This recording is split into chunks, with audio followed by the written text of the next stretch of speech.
We're looking at what people in the UK think about race. Yesterday, it was 1 year since an unarmed black man called George Floyd was killed by a white police officer in the US. So we looked at what's changed in America, and today we're looking at what's changed here.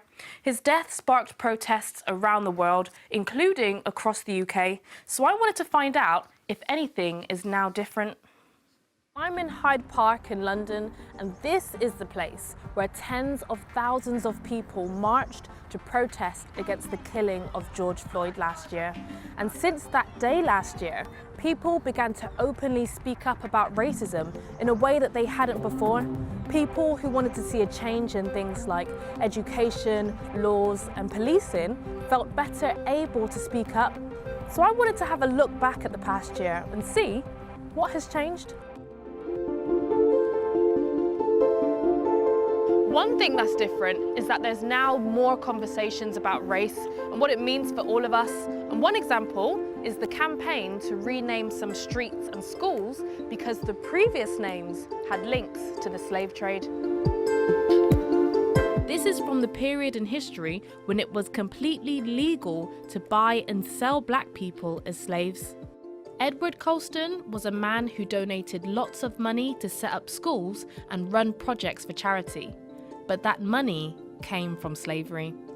And since the protests, 2 schools in Bristol, which had links to Colston, have now changed their logos and names.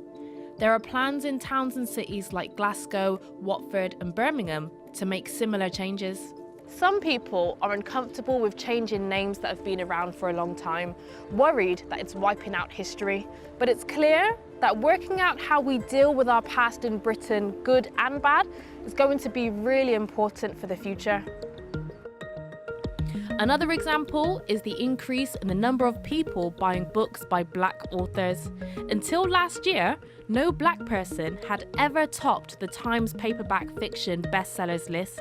That means that no black person has sold more books in that category than anyone else, ever.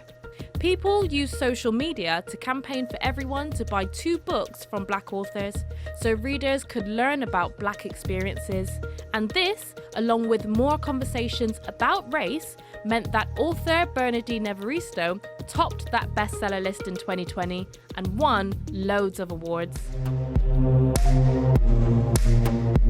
But of course, the biggest conversation has been around the police and how they treat black people.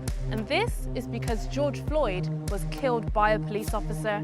And this isn't the first time that a black person has been unlawfully killed by police officers in the US. There are big differences between the USA and the UK. For example, police in America are more likely to carry guns and are more likely to use them. But campaigners say that what happened to George Floyd hit home for many black people in the UK. They felt that it showed once again how in different countries around the world, the problem of police treating black people less fairly than others wasn't being taken seriously enough. Let me try and give you some examples. Here in the UK, police have the right to stop people in the street and search them if they think they might have committed a crime.